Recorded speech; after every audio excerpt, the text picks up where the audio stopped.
So finally this morning, I want to get our week started by telling you some things that are really important to me. It's called FayWhat's on my mind. And it's a very special holiday message, I think, to myself. My name is FayWhat, and I am an alcoholic. My sober day is 11/28/2014. I have a sponsor who has a sponsor, and I help others by being their sponsor as well. This right here is my 10-year chip, my 10-year medallion, and I can't believe that I'm sitting here in front of you recognizing this, right? It's a huge milestone. 10 years ago, I remember where I was at, and it wasn't a pretty place. It was a very dark place. I was alone and bewildered, and I didn't know what the future would hold for me. I was homeless, and I was living in my car with my beautiful dog, Padme.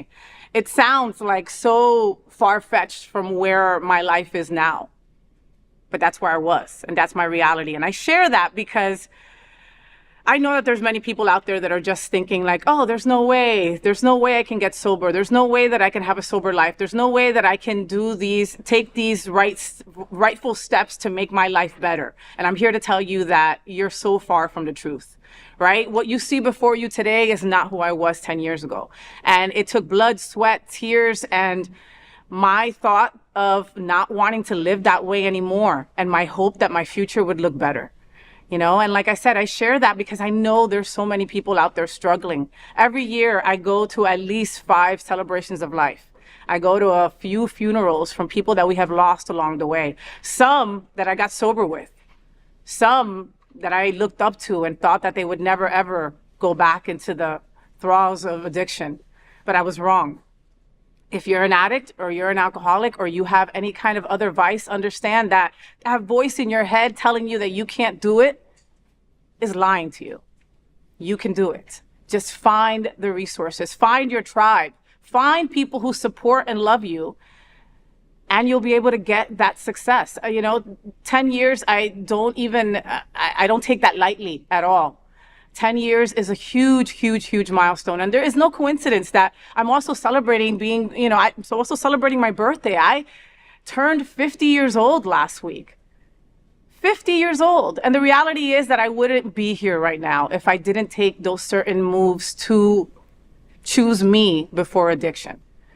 Not an easy thought, not an easy choice, but you can do it. Now, I got to say that I couldn't do it alone, right? Like my friends and family were my support. My church, Unity on the Bay, I could have never done it without them.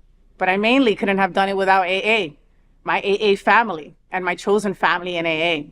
Every year when I sit here and I acknowledge that I made it another year by the grace of God and by the skin of my teeth, I also have to remember that AA saved my life. And I get a lot of shit for it. AA is Alcoholics Anonymous, and you're supposed to be anonymous about it. You're not supposed to talk about it in radio or TV. And I break that every single year. I break that rule, and I get a lot of shit for it. But I break it because I vowed that if I would make it past 3 years, which I didn't think I would, that I would continue to recover out loud for the rest of my time on this earth. So I will continue to be that person that doesn't drink. That person that you can go to and ask any question. There is no dumb question when it comes to addiction, when it comes to recovery. I will always continue to recover out loud for those that can't, right? So happy 10 years to me. I can't freaking believe this. I really can't believe this. And I just want to say thank you for all the people that were on this journey with me. Here's to 10 more, God willing, all right? And I always say, the fact that I'm sober 10 years means that a lot more people didn't die the last 10 years at my hands, okay? Because I was crazy. So happy 10 years to me. Happy holidays to all of you. And if